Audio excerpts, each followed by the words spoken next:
mal ma go along loy dan te so ko nyal ka latin go in chalat yobin che yob na kon re jo ka ken lu che ko nyal che lar tas loy ko che kon ben mat chana dot ke lesson ni ke jog na dang ro na me nyen jog in second to jog in jog dien ka quarter re to kon tin me ka buk jon to kon kwen de ka jog ni wel jok wala to kon ga lesson in wel re dien lesson in wel re dien ra je ka goy ka ta ka gwas ponyo kon nyal jazen ger kana jen ye chulis. It's very good lesson to continue wala lesson ma go along re kon nyal ba kon bus re lesson ga ban wotin chet ka men ngai kon wa kon ga Monday lo de no go nane ran ke chala re nane wood so gwa the mena bana pal gwa ma tot ko re ban wa ka re lesson ga dan na pal na jen kod merel goy dero kwa din chaka ji loy tas loy jen mi chin yal chaka na pin ka loy ka ji tas loy ba gwara ka ladin di tin chi lad wi jas ka kuida chi rem do loñ ka kuida gwa din ka kui ko de ne tek de ne jek gwara ngas ko je ne ka kelen go me chi lad puch enyen do bin bi ne jeng ne tek ko ne ka tolle chi tolle ko re ka ka ma nien tama kwa din ne ngai ne yano na koi loy do karo bi ne tek je ka jamo wo yi tag loy ko lat me chet kana mo ka tie ga ji gwara ka yidu min go ko bane nong shop loy ka min chilat ka ba kam ngai rong ko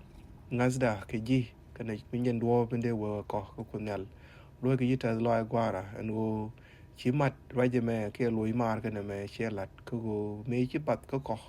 an wo ba go jo ye do bine nyo ga je ga nyo al ya go ka ji ka mal be pangwan dia si go ga shodu ko chol ga dum la kwara Gwa loy dan tes Monday right content behold the man nyan gwa right content ban je to ko kwen dia wa me chalat ka roi no ko gwa me nyan gwa de kon pek tin long ko chan kwen ka bible ka tin chalat chang le kon u chup tin yo ban to ka John chapter 18 verse 38 verse 38 yes work ka cho ko ngwan verse 38 ya lar ne chu pilot etichi ito ko ngu kaka kor ke me chama melar chwele ni warar ke ji juice ke chwe ke jogi tele dwer mi che je ke je ke taye ke chiang ngo la en ye a lunyram kel ke chang bala gurien go be loin kwar ji juice chu ke je loch kerol luny ko barabas ka chu mo wude me ka barabas emerge nas chu ka wal bangwan bazin kailien chu pilot ye chu nang ka chwe je ja ka dwai ka chu la ke ri taj mi cha tak ke kwi las wide ka chu ka bi mi mer las pointe chu ka ben ka je ka ju ka je bi kwar ji jus je ka tek ka chu ka je pat chu pilot lo jar ka chwe na jogi we je anu ngi je ye ka go bia ja ngach eno tele dwer mi che je ka je chu ye chu ben rar a chieng a tai kwi ni ka ne bi mi mer chu pilot ka jogi gwe je nenen wut jen wa right content gwe je nenen wut ka me chi bo pala ka ne la ke ri jenen chu ka wak ka jog mi di pwada ja chu pilot ka jogi nang je yen pain kun bia je wo pat ja ko wo tele dwer mi che je ka je chu ji juice eloji kon tako ko ngut ka kwi ngude mo belu ko chola ro de gat ko tame me chi pilot roi ni ti ling chwe dwa la long chwe ro nyok ka wo wo lok ka chwe ye chu tie ji kin bi ni ka tele mi chi ye chu eloj chu pilot e jogi luki roi ka kwi ji jen go ita ka luang mi de loi ni ji ka ta ka luang mi de pon ni ji ja chu ye chu jogi jin tele luang ka enimi cha je kam chi ni nia ka kwi mo rame kamaji che dwer ke dwer mi dit de lo yek che dwer ke dwer mi dit ne jen ka kani wano chu pilot loin de gor dung de go chu ji jus wak mi wi wut e mo luñ ci jin ama kwar kara mi chol ro i e kwar logan ni roi caesar mi chi pilot roi ni ti ling chwe ye chu chol rar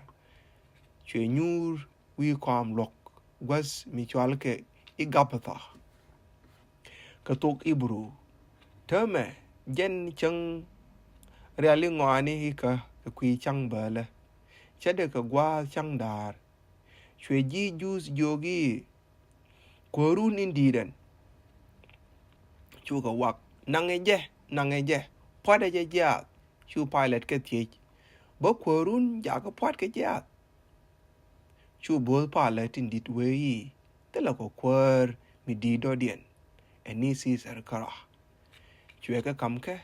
go ba je wo pot ja na mo nan jen lat saba school a chang tel me la martin engine right channeling pilot chao kernin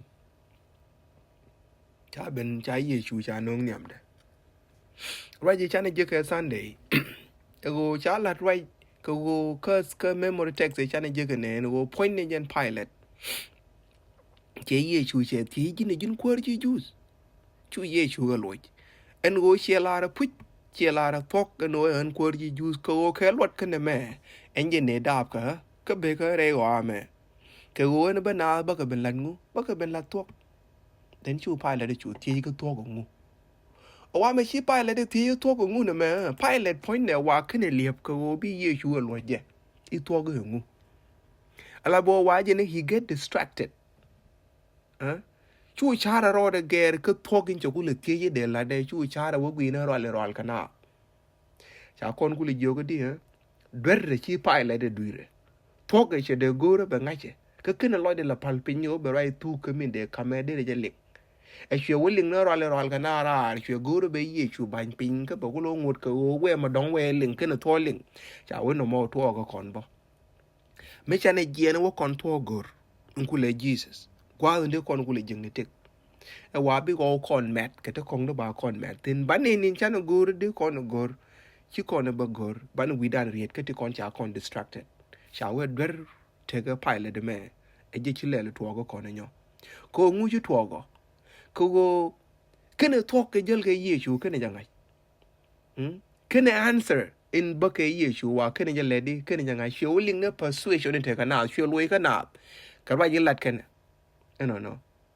and he said wo did jesus jako we a lot show guru benada bekeling show guru benada bekeling ya ko kwi me yer keno kene la kwal wa ko chwa chu ngi che ken ga kel go te kan ga duop me de mal ger ne charu ka ne char kwara me ko linga rai nga linga rai na inoba is the same study me let gwen jeng ne ko kon e wa me che nga yu gur kon tok la gur jen go me che charan nga jen go te ga me de widan nyon ke je la ta ga long bo widan be ben nyon re tu ko men gor kon bana tok ne kon go la ban pin ko bana wo gor ne bana wo ling na rai in lat gwen jeng ne je katin dongwa mene odi ji juice wate can get tradition kia ka kan pilot kan ji juice can get tradition wo me chop ka chang bala ba gor ngo baram kel pa set free ram me cha yen pa ja ka loin ka lord awana mo que symbolize no loin ga God Israel menan ka Egypt. Now what does this remind us of? Our tid na days of celebration they tit kan te chu kut kalat ba da ngu chu tuo gan dama til kan nok ke te go te chu kut kalat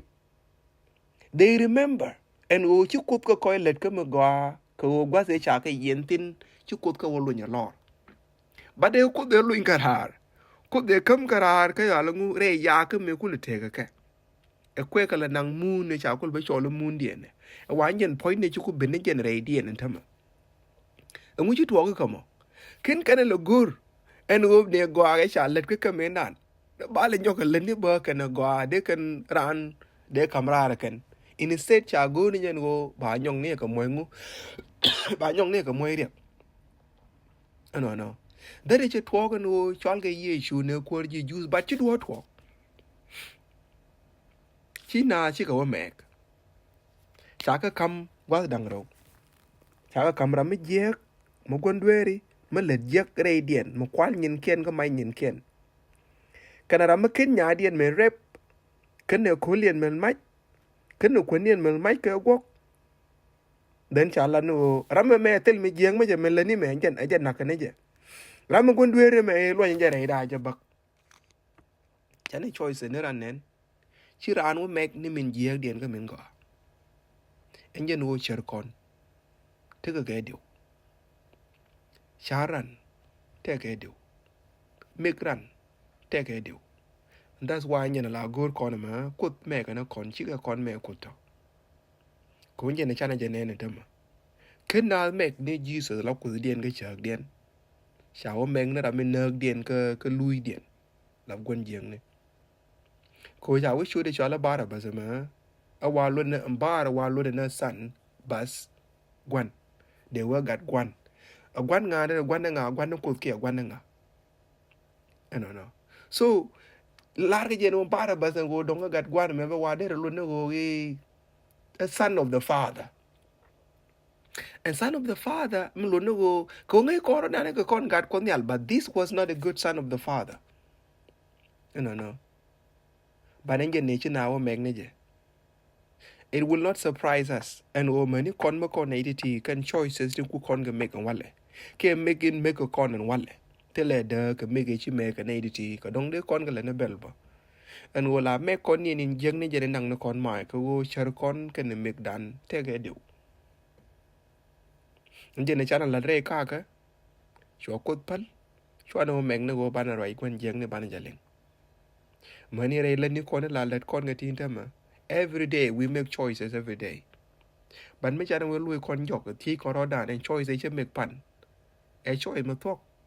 bi je no te ga diu re le ni kon dia le ni mi chi kon kut lan nyam ke chana ko ti en je ne bi choice ni kon na bi ko lo wa kwa dien je ne ji to chi na go kwai ne barabas ka jen gwa de wa cho chu tuk ke mi dal ga ye shu kan chana ngai go cha wa cha ye shu cha wa do min kwen kon nen cha wa je do ga ne ja pa palwa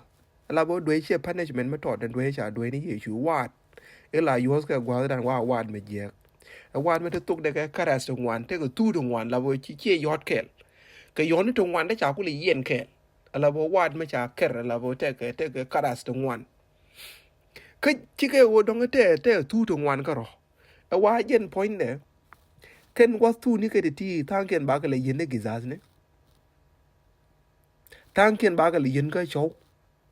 tang ken ba ka yen ka musmari la bo yot me jeng me cha yot ji la do the ring ka ro ket nyen choya wa chui ke Jesus no mo cha with this sort of punishment choya gur ko bi chui ke Jesus a wa le gwen jeng ni je ke wo dong de lo ye chu ku le ja ke je ke de lo ra ma dong ma te ko lwang de ja ke je ko wo chi je na ken cha la ba nak ni je ka gwa me ke no mi chi ye chu ngen ala bo ke ni je lo gore ba work through that thing then de wule te ke 12 me de je ke no ra de al ko de cha ya la ka me nan ken ben be la gwa de te dial ken sort of touch ni dial de la de gur ne go gwaz me de ye shuro do kweke jere les but a waje te ngu he was faithful until death tel mi chi ye shu lat jak dial gwe ga me to ke Jesus te ka lwang no de la ara je ke yet kel te ka lwang no de lui point de la kut ke jen gwaz da na tel riam ne me de lo inga tel riak tel choj me de chui ke je chi ye shu we kret kre chui ke na mo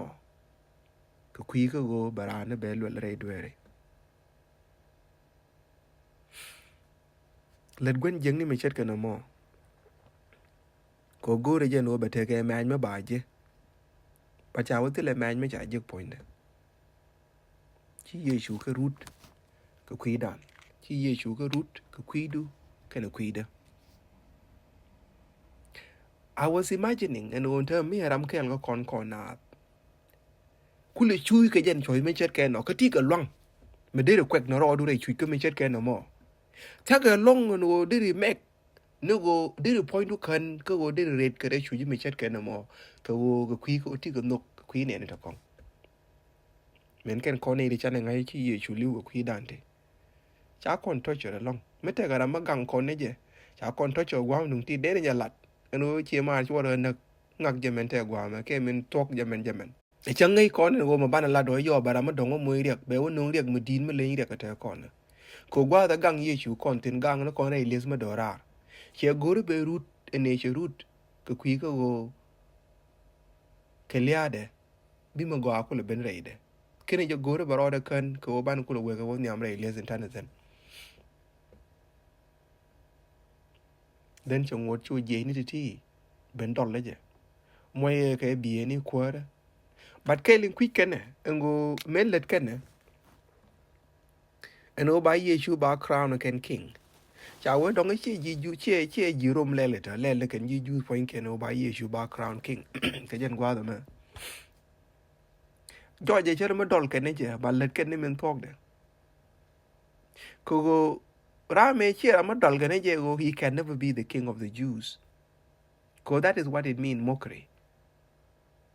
mo moy ga ji ke bi mi mo bi du ka kwi ko dal ga ji jo ko ni you can never be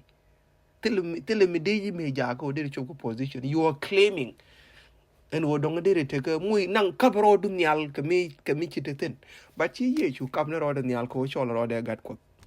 ke ci ye chu kap na ro de nyal ka wo che nok to pa le de wo che la pu ro en ko ji juice lo ye na ro de pe ko che ko ji juice ko ro cái chia quơ rồi mình có rồi quơ we mon cái liu chào với giờ này quơ quài chia quơ is state cái kel mà đúng tit quơ rồi cái liu come role ta ken pe ne ken dial they under him again chakamo e wo ba ben crown king of one specific tribe enyen no mo la mokre mo ko point ne mo wa o talk enyen no mo la dolo ko kod mi chu loy na ro pin chiera mi ro chiera mi kap na ro de gwel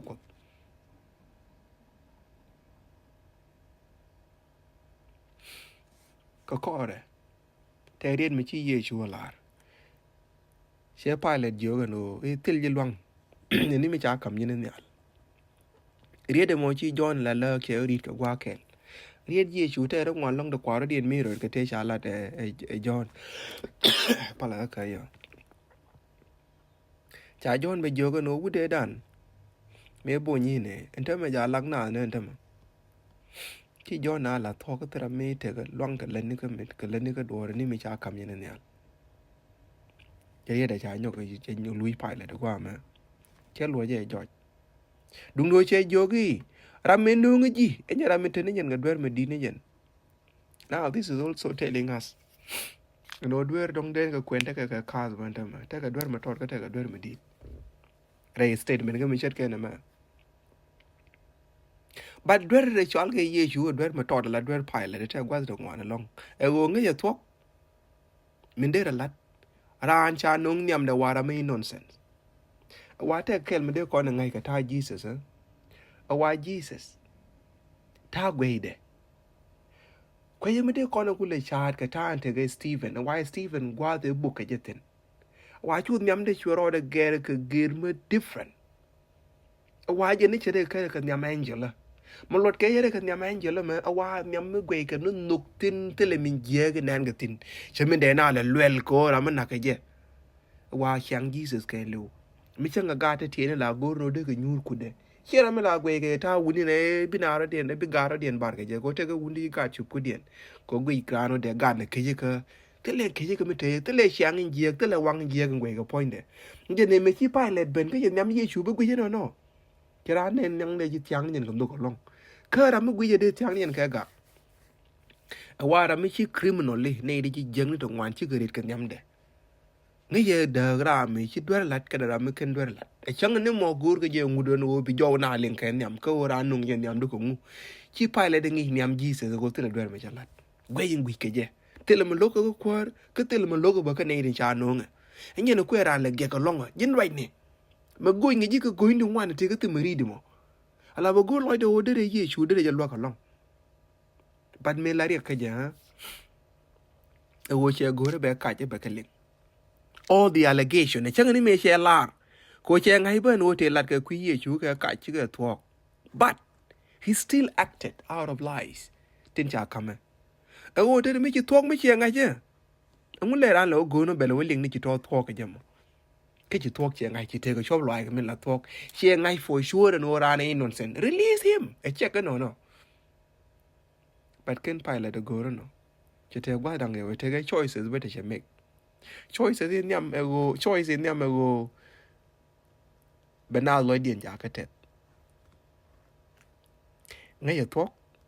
but để chăng nếu mà ngay giờ thuốc rồi go để nó bị dứt lần nên mình chẳng lối nào cái tết mà luôn nó thuốc sometimes chỉ cái này đi ăn nó cái gì cái đóว่าเหมือนเนี่ยก่อนแต่มาก่อนนี้เราคุ้นชินเนี่ยแต่ก็ไม่กี่ก่อนนี้มาช่วงเชื่อรุ่งอันโอเดลัดปัดก็คุยก็ชี้กูระบายไอซ์เลดนะเบียกูระเบียลัดก็คุยก็เป็นไรเนี่ยตัวเบียจากระเทศฉันเองจะกันเธอมา this is a problem เชื่อก่อบ้านนี้ยิ่งช่วงก็เป็นละทอกเช็คแต่ที่เราบ้านนี้ other opinions บ้านนี้ก็เราก็ good because good opinion เนี่ยนะก็ข้อก็มีจุดทอกไม่เชี่ยงไงว่านั่งนักคนบับก็นั่งนักคนเรดิกด้วยเรื่องเด้อินที่ไปเลยเดลัดเอโอจะวิชูสโคกคอร์ก็มีเช่นเดียวกูไปชั้นลอยหน้าเดียจากก็เทศเช้าหยอกกับพาสใจอยู่ก็ยินพอยด้วยมันวิวกูได้แม้ว่าหลุนชิคกี้ยันมาเตียนควร์เนี่ยซีซัร์โครานไม่ชอบละรอเดียวควร์ก็ตัวละควร์มาดองมาง่ายกับควร์เรซีซัร์ก็เชียนนกว่าเห็นยันโอชิดเด็กขีดเชียควร์ไว้มอนเชียแม็กโคซีซัร์ยันใหญ่ก็ควร์ยันhe was just a governor บัดเราไม่ใหญ่ก็ควร์ละ governor ไอซีซัร์บัดเมื่อวันหนาก็ตัวanh dân ye chu thì nhu nyam de men dân jaya ko kwaro ko shawo kwa de al ko ka kwaro go ke kwaro je kan de al kwa ngo ko e chang na mo bana wi kon wo yor ko na do kwa ko na do ramerung ko de na dwal ke je de kamlus min je ko kwaro to ke je na me but yo meg na marian ke ne caesar je gor baramatel dere ben na ko ki ko baroda kula kan ko ki ko ba marian kana ra mo be kan you see anh nó chana nè non tam cái co đấy chana na nè roal kan chào với Giêsu phát cái gì chắc là bên nhọt cái anh chạy Giêsu nông chạy Giêsu đuôi chạy cung cái tai quý này chạy mui cái bì khoa đấy chạy cái vô cái ran đun nè mà why Giêsu nè nè cái dân thiê lấy chỉ tiếng lối ní kén cái mà cha ngay rồi chú có quạt cái dâu mình đi cho phát cái gì sao cũng nó quay rồi news cái gì chú na tao quở anh ơi giờ mình why chứ cái news cái này jack gì chú anh ơi nè nè rồi để alcohol because this is exactly what happened giờ này cha bên nhau cái news na cháu quay cho phát cái gì thế là lên mà đông then mình đông chỉ có thua cái nhau anh ta mà ego chắc cái thì cái quở luôn ba phát ya ko it is a shame men go bara ma ko ba phát ya da boar push